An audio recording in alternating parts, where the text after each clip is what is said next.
So today we're going to be taking a look at a scenario where the Spanish Empire comes back in 2025. The Spanish Empire is well known as one of the biggest colonial empires in history. Of course, not really in comparison to the British Empire, which took up a lot of the world, but still Spain did a lot of colonizing, especially as you can see over here in the Americas, taking over almost all of South America and almost all of North America as well, about half of it, maybe a little bit more than half. But what did this empire just suddenly plop back down into existence, and Spain annexed all of these lands, taking back all of their colonial acquisitions from their peak territorial height in 1790. Now, of course, this map isn't going to be perfect at all. This is just based off of a map I found online. There will probably be a few errors here and there, so I'm sorry about that. But if you guys do enjoy today's video, make sure to leave a like on it and subscribe to the channel if you're new, as we're trying to get to 200,000 subscribers. And let's go ahead and jump straight into this video. So the Spanish Empire is back, and the world is very confused, obviously. Also, just to say real quick, we will not be factoring in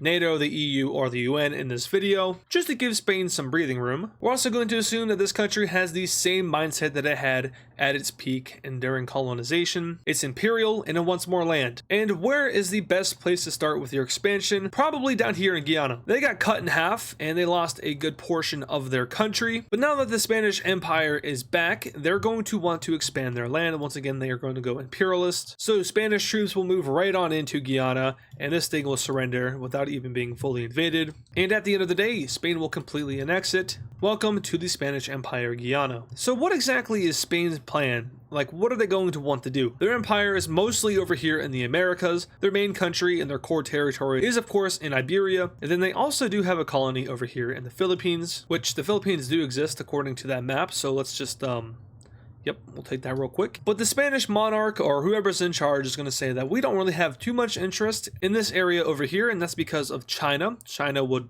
really kind of be an issue for Spain if they were to ever like counter them. So say Spain wanted to invade Taiwan, China would jump in, and then if you go to war with China, that's a big ouchie, so probably don't do that. But with that being said, the strongest country in the world now is no longer the United States. They lose out on key economical states like California, Texas, and Florida. They also lose a vast amount of resources that were out here in the plains area and over on the west coast. So America is pretty much just limited to its like northeastern-ish, kind of just more eastern seaboard front. This is where all of their population is, so on and so forth, but you get my point. America is weak now. China would probably take over as the #1 country in the world. That's only because Russia is maybe on the fraud watch. We're not too sure about what Russia's capabilities are. Now, nuclear wise, of course, Russia could blow up the whole world a couple times over, but we're not worried about that. So yeah, China and Russia, you can fight over #1, who cares? Anyway, Spanish troops will continue their conquests right on in to Suriname, who is much like their neighbor in the west, going to get folded by Spain and the next into the new Spanish Empire. Now, be careful with this one though, because this is owned by France, and attacking France means you have a war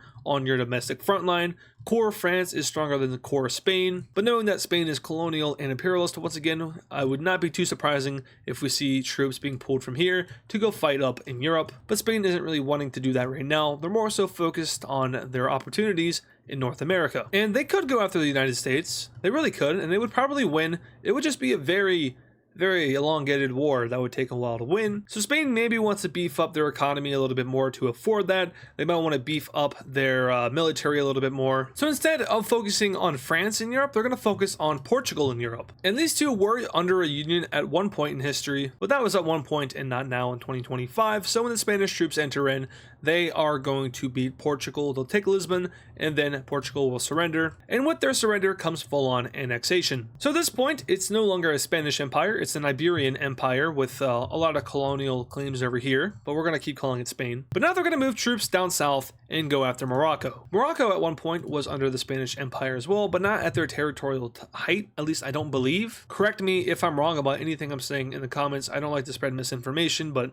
sometimes I accidentally do. Always look up information for yourselves. Don't rely on me as a source of information. But Spanish troops going around Gibraltar and avoiding war with the United Kingdom will land in the tip of Morocco, and from here move on out. But not before we see Algeria join this war on the side of Morocco. Algeria joins this war for one reason and one reason only. They hate colonial powers. France occupied Algeria for a very long time. They don't want anything of that sort happening, and they'll kind of send out like a call for help across North Africa saying, hey, This guy is going imperial. Who knows what they have in store for me? Who knows what they have in store for you? So how about we all like get together before it gets going? And Africa will say, haha, no. Unfortunately for Algeria, a lot of North Africa doesn't see Spain as too much of a threat, so it'll just be them and Morocco versus Spain. And they are actually able to kick the Spanish almost all the way out of Morocco. Actually, that is all the way out. And so far, so good. Spain takes a very long time to respond to this counter invasion, and it honestly confuses both Morocco and Algeria because what are you doing? But if we zoom out a little bit, we are starting to understand what Spain is doing. They are drawing troops from their colonies. And remember, they also control areas like California,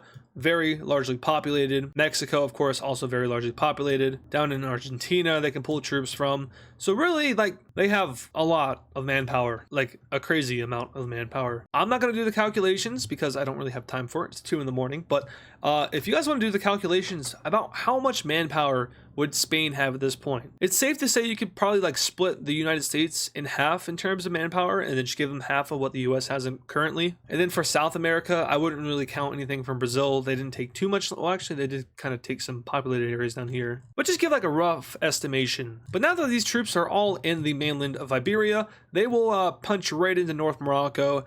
And this time, it's not going to go so well for the North African countries because there are probably millions of troops bleeding right on in, and Morocco loses its coastal area, Algeria loses its capital of Algiers, and after taking just a little bit more land, both of these countries will be forced to surrender over to Spain, and we can take a look at a peace treaty. And in this peace treaty here, we see that Spain almost fully annexes Morocco and takes over some northern coast from Algeria. The rest of Morocco is then united with Algeria, and these are our new borders of northern Africa, but we're not done just yet, because Spanish troops will continue their march southward, now heading right on into Western Sahara. And Western Sahara is an interesting place. I'm not going to call it a country, because it's well, controversial, so let's just color it in pink. How about that? You could say it's Moroccan, but I didn't include it in that war, so now Spain is invading it, and there we go. It is now fully under Spanish control, and this Spain right here is looking a little bit more familiar. But the Spanish Empire is certainly growing in size. Unfortunately for Spain, though, they've been doing a little bit too much expansion, and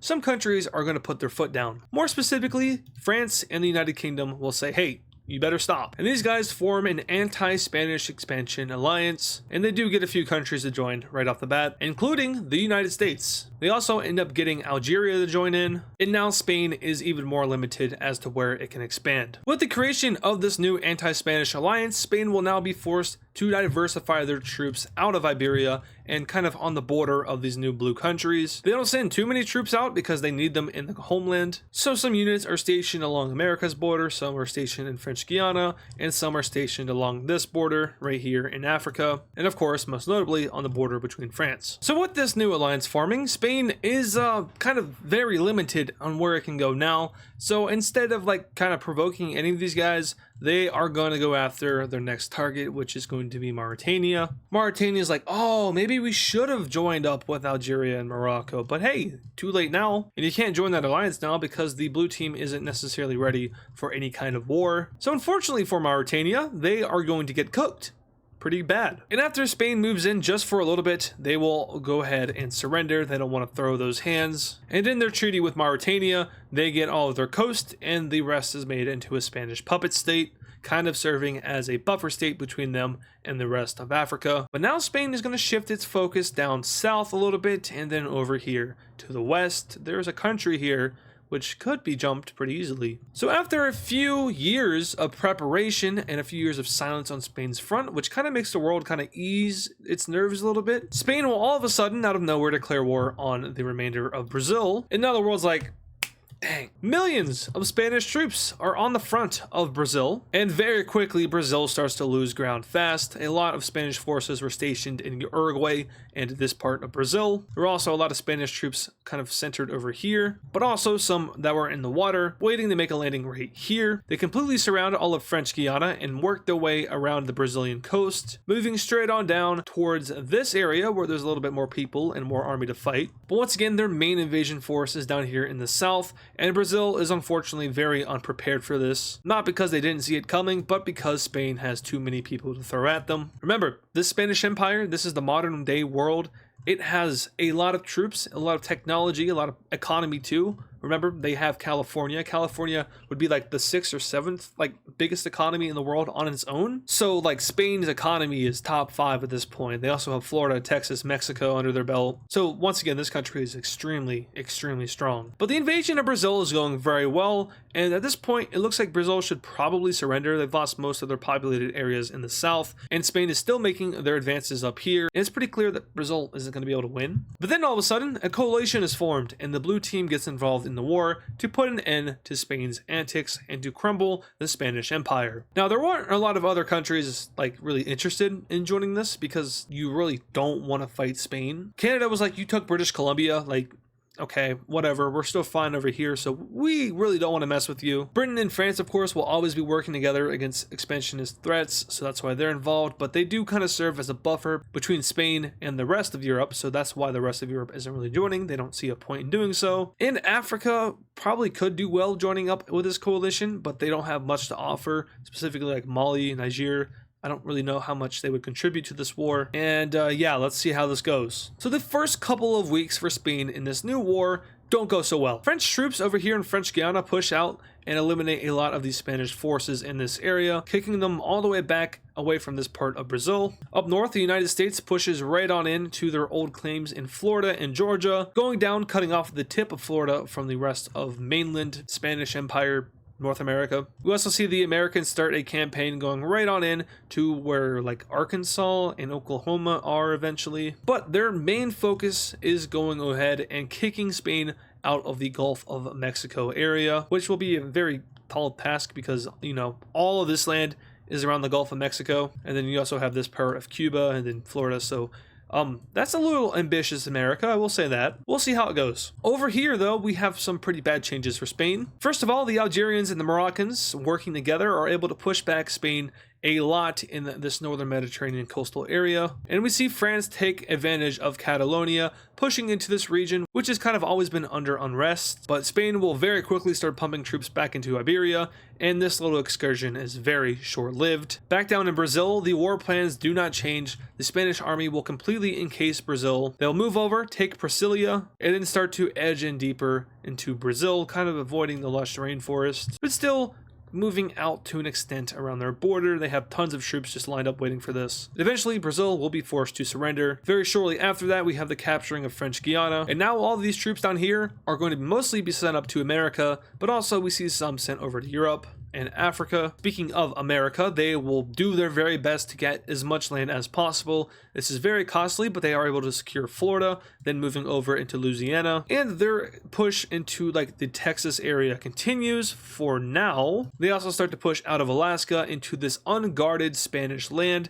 No one is really holding on to this, so the US kind of just sweeps through it. And that also is kind of like similar to real life. So this was Spain in their prime in 1790, but I did read somewhere that like they didn't control all the land that they claimed. It was more so just claimed land as opposed to land they actually controlled. That was very important to say at the start of the video, and I didn't. So my apologies. But now heading on over to Europe, this is where the dagger is kind of thrown. Spain pushes France all the way out. And after having a little bit of trouble traversing these mountains here, they do that's not the right color. They are able to make their way into southern France. And we do know that France has a history of like kind of, you know, going a little bit slower at first, and then all of a sudden they're hit by a brick wall and Spain floods right through France. Britain's like, whoa. Spain does an encirclement over in Brittany, which like hundreds of thousands of troops are stuck in. British civilian ships will try to bring all of their men home, but Spain does get a few of them. Paris is captured, and then France folds. They actually surrender. Let's use the correct terminology here. Can't forget about Corsica. And at the same time as this is happening, we go down to Africa, and yep, goodbye to that. And then we also say goodbye to that. And then pretty much after that, it's GG for Algeria. And all of a sudden, Spain is winning this war by a lot. They are profiting heavily off of how much like troops they have from the Americas though. But eventually, the United States is going to start to get pushed back. Spain will make a landing in southern Florida and make its way up the peninsula, eventually connecting up with all of the Gulf of Mexico area. And then America is completely kicked out of their territorial gains. Spain doesn't care too much about this because they're focused on this. Now, the invasion of America wouldn't go as easily as the invasion of Algeria or France. America has pretty good geography. Even with half of the country gone, you still have the Appalachian Mountains here. But to be honest with you, it's honestly not enough because Spain has a lot of manpower. Eventually, after they start to peep into Virginia and around DC, America will surrender, leaving the UK all by its lonesome, who will also surrender over to Spain. And now we can take a look at this peace treaty, which will probably destroy the world. Yeah, pretty much. So Spain will annex all of Brazil and all of French Guiana, giving them complete control over the entire South American continent. That is insane. Yeah, Spain controls a whole continent. Deal with it. We then move on up. They also control all of Latin America, and they also control 3/4 of the United States. They basically take like North Carolina over to Tennessee, and then they follow the Mississippi. Actually, no, they don't. Sorry. The Mississippi is like, I think it runs like this, sort of, and then does that. But they meet up with the Mississippi border like over here. I tried my best. This map doesn't have US states on it, so. But this is what they take from the United States, and then we head over to Europe, and then we see that France got partitioned. Lovely. Spain will take their southern coastal Mediterranean areas and up around the Bay of Biscay. They'll also take over Corsica. They'll take over North Algeria, so we can kind of see like a west-west Roman Empire forming here if they really wanted to. They make Algeria / Morocco into their puppet state, and then we go up to the rest of France. Brittany is released, the Rhineland is released, and now we have a North and we have a South France. UK leaves this war unscathed. And that's actually going to do it for today's scenario. Now, is Spain the strongest country in the world at this point? I think China could give them a run to their money just because China also has tons of people to throw at Spain. But in all reality, like, I mean, what's stopping Spain from taking over the entire Western Hemisphere? Seriously, not much is. It would take a giant coalition to take this country down, and it might have to be a worldwide effort at that. But yeah, if you guys did enjoy today's video, make sure to leave a like on it and subscribe to the channel if you're new. All the support is greatly appreciated as we're trying to get to 200,000 subscribers. Once again, thank you guys so much for watching, and I'll see you all in the next video. And of course, thank you to all our super fans. This includes Serminator, Hyper, King Cheese, Freezioid, Big Red Plays, Laser Tase, Nevada Garbage Trucks, Pablo Sigma Cat, Death Strider X, Hammer Toad 45, Connor the Gamer, CTG on YT, Johnny XX7, and DW Cool Dude. Once again, thank you guys.